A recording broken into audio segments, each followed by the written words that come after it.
Hi எல்லாருக்கும் வணக்கம். நம்ம அழகே அழகு சீரியலில் சுரேஷுக்கு அடுத்த நாள் என்கொயரி இருக்குது.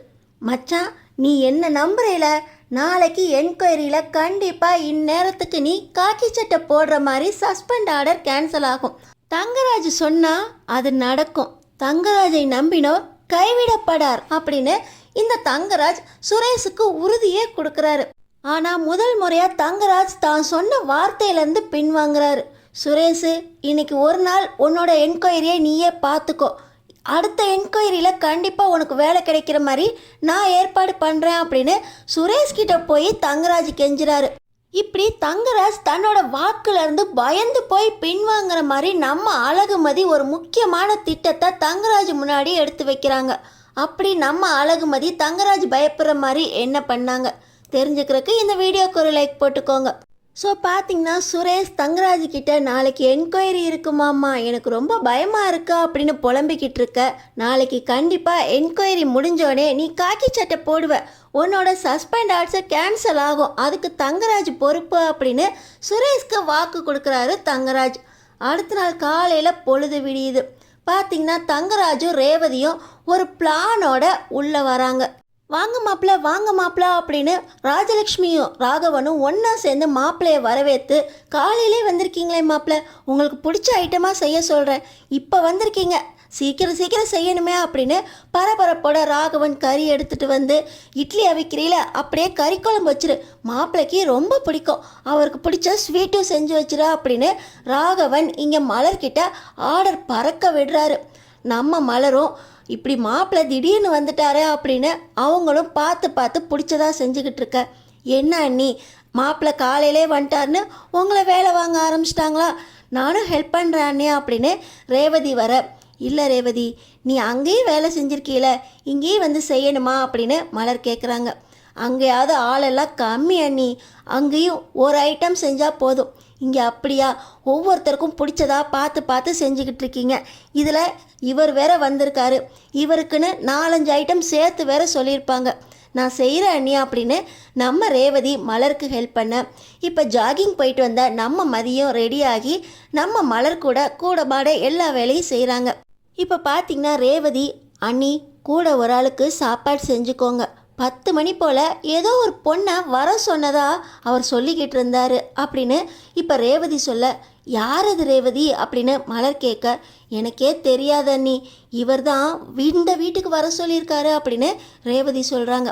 நம்ம மதி இதெல்லாம் கண்ணுக்கவே இல்லை, காதலையும் வாங்கிக்காமல் இப்போ எல்லாரும் சாப்பிட உட்கார்றப்போ அவங்க லஞ்சுக்கும் ரெடி பண்ணிவிட்டு நான் சாப்பாடு பரிமாறுறேன் அப்படின்னு மதி சொல்கிறாங்க. இல்லை மதி, உனக்கு வேலைக்கு லேட் ஆகுதுல்ல, நீ சாப்பிடு அப்படின்னு சொல்லி நம்ம மதிக்கிட்ட மலர் சொல்லிவிட்டு எல்லாருக்கும் எல்லா ஐட்டமும் பார்த்து பிடிச்சதை பரிமாறுறாங்க. இப்போ நம்ம மதி என்ன பண்ணுறாங்க, நீங்கள் எல்லாருக்கும் எடுத்து வச்சிட்டிங்கல்ல அப்படின்னு சொல்லிட்டு குட்டி பிளேட்ஸ் ஒரு 10 பிளேட் எடுத்துகிட்டு போய் எல்லார் பக்கத்துலேயும் வைத்து, உங்களோட ஃபுட் வேஸ்ட்டெல்லாம் இதில் எடுத்து போடுங்க, நீங்கள் போடுற வேஸ்ட்டெல்லாம் நீங்களே தொடுறதுக்கு கஷ்டப்படுறீங்க, மலரக்கா தினம் அதெல்லாம் கையில் எடுத்து கொண்டு போய் ஜிங்கில் போடுறாங்க, இதெல்லாம் நீங்கள் செய்ய மாட்டீங்க, ஃபுட் வேஸ்ட்டையாவது இப்படி சின்ன தட்டில் போடுங்க, அவங்களுக்கும் கொஞ்சம் க்ளீன் பண்ணுறதுக்கு ஈஸியாக இருக்கும் அப்படின்னு நம்ம மதி சொல்ல, இது நான் உழைச்சி சம்பாரித்து வாங்கின வீடு, இதில் ஒரு 4 கருவேப்பிலையை குப்பையாக எடுத்து போகிறதுக்கு எனக்கு உரிமை இல்லையா? நான் கீழே தான் போடுவேன் அப்படின்னு ராகவன் சொல்கிறாரு. ஆனால் பார்த்தீங்கன்னா ஸ்ருதி, அண்ணி கீழேருந்து எடுக்கிறதுக்கு கஷ்டப்படுறாங்க, அதனால் ஒரு தட்டை கொடுத்து தட்டில் போடுங்கன்னு சொல்கிறாங்க, இதில் கூட என்னப்பா உரிமை இல்லையா, ஏன் வீடுன்னு பேசுகிறீங்க, அதை எடுத்து இதில் போடுறதுக்கு என்ன இருக்குது, கீழே போடுறத தட்டில் போட போகிறீங்க, போடுங்கப்பா அப்படின்னு சுருத்தி சொல்கிறாங்க. என் பொண்ணு, நீ அடுத்த வீட்டில் போய் இதை தான் செய்ய போகிற, நான் உன்னை ஏதாவது சொன்னேன்னா, இவன் இந்த வீட்டில் வந்து இதை தான் செய்யணும், இதில் என்ன நீ போடையில் வர, நீ இடையில வராத அப்படின்னு ராகவன் சுருத்தியை சொல்ல, நான் அடுத்த வீட்டில் போய் செய்கிறப்போ எனக்கும் கஷ்டமாக இருக்கும்ல, இப்போ அண்ணி இதை செஞ்சுக்கிட்டு இருக்கிறத பார்க்குறப்ப எனக்கு கஷ்டமாக இருக்குது, கீழே போடுறத ஒரு சின்ன பிளேட் கொடுத்துருக்காங்க அதில் போட போகிறீங்க, இதில் என்னப்பா உங்களுக்கு உரிமை பிரச்சனை வருது, போடுங்கப்பா அப்படின்னு ஸ்ருதி பேசுகிறாங்க. வர இந்த வீட்டு பொண்ணுங்களுக்கெல்லாம் வாய் நீண்டுக்கிட்டே போகுது அப்படின்னு ராகவன் சொல்லிக்கிட்டே அந்த சின்ன தட்டில் கருவேப்பிலையை போட்டு இந்த பிரச்சனையை அப்படியே நிறுத்த. ஆனால் பார்த்திங்கன்னா தங்கராஜ் அவர் சாப்பிட்ட ஃபுட் வேஸ்ட்டெல்லாம் தட்டை நவுத்தி வச்சுட்டு தரையில் தான் போட்டுக்கிட்டு இருக்காரு. இப்போ ரேவதி, அதான் அண்ணி சொன்னாங்கல்ல, சின்ன பிளேட் வேற கொடுத்துருக்காங்க, நீங்கள் இங்கே போட்டுக்கிட்டு இருக்கீங்க அப்படின்னு சொல்லி ரேவதி எல்லா வேஸ்ட்டையும் எடுத்து தட்டில் போட்டு இதில் போடுங்க அப்படின்னு சொல்லிட்டு போக தங்கராஜ் ரேவதியை முறைக்கிறாரு. உன்னை அப்புறம் பார்த்துக்கிறேன்டி அப்படின்னு தங்கராஜ் ரேவதியை முறைச்சிட்டு, மதி சாப்பிட்டு முடிச்சிட்டினா என் கூட வா, ஒரு கிட்ட கொஞ்சம் பேசணும் அப்படின்னு தங்கராஜ் சொல்கிறாரு. இப்போ பார்த்தீங்கன்னா ராகவனுக்கும் ராஜலக்ஷ்மிக்கும் நம்ம நேற்று கம்ப்ளைண்ட் பண்ணமே ஜாகிங் போகிறேன் எதிர்த்து பேசுகிறது, அதுக்காக தான் மதியை தனியாக கூப்பிட்டு கண்டிக்க போகிறார். சரி சரி கண்டிக்கட்டும் அப்படின்னு சொல்லி இப்போ ராகவனும் ராஜலக்ஷ்மியும் கூப்பிட்றாருல மாப்பிள்ள என்னன்னு போய் கேளு அப்படின்னு சொல்கிறாங்க. அந்த நேரத்தில் தான் பார்த்தீங்கன்னா கவிதா திருன்னு முழிச்சுக்கிட்டே உள்ளே வராங்க. ராகவன், யார் இந்த பொண்ணு நம்ம வீட்டுக்குள்ளே வருது அப்படின்னு கேட்க, மாமா இந்த பொண்ணு பேர் கவிதா, நான் தான் வர சொன்னேன், இவ நம்மால் பொண்ணு தான், தெரிஞ்ச பொண்ணு, நான் தான் வர சொல்லியிருக்கேன் மாமா அப்படின்னு மறுபடியும் தங்கராஜ் சொல்ல, சரிங்க மாப்பிள்ள நீங்கள் சொன்னால் சரியாக தான் இருக்கும் அப்படின்னு சொல்லி ராகவனும் அந்த பொண்ணை உள்ள வாமா அப்படின்னு கூப்பிட்டுறாரு. இப்போ பார்த்தீங்கன்னா கவிதா திருன்னு எல்லாரையும் சுற்றி பார்த்துக்கிட்டு இருக்க. இப்போ தங்கராஜ், நீ அந்த ரூம்குள்ளே போ, இதோ வரேன் அப்படின்னு சொல்லிட்டு மதியையும் கூப்பிட்டுக்கிட்டு, சுரேஷ் நீயும் கொஞ்சம் உள்ள வா அப்படின்னு கூட்டிகிட்டு உள்ளே போகிறார். நம்ம மதி கவிதாவை பார்த்த உடனே அவள் எதுக்கு உள்ளே போகணும் அப்படின்னு கேட்க, அதுதான் தெரிஞ்ச பொண்ணுன்னு சொல்லிட்டார்ல, நீ உள்ளே போ, மாப்பிள்ளை ஏதோ உன்ட்ட பேசணுமா அப்படின்னு சொல்லி ராஜலக்ஷ்மியும் சொல்லிடுறாங்க. நம்ம மதிக்கு விஷயம் பாதிக்கு மேலே புரிஞ்சு போயிடுது. என்னதான் நடந்தது பார்த்துடலாம் அப்படின்னு தைரியமாகவே உள்ளே போகிறாங்க. உள்ளே போனோடனே சுரேஷ் கதவை மூடிடுறாரு. பார்த்தீங்கன்னா தங்கராஜ் தான் கையில் இருக்க கத்தியை எடுத்து கவிதா கழுத்தில் வச்சு, கவிதா வீட்டில் வச்சு நான் உங்ககிட்ட ஒரு விஷயம் சொன்னேனே அதை உன் வாயாலேயே உங்கள் மேடம் கிட்ட சொல்லு அப்படின்னு சொல்கிறாரு.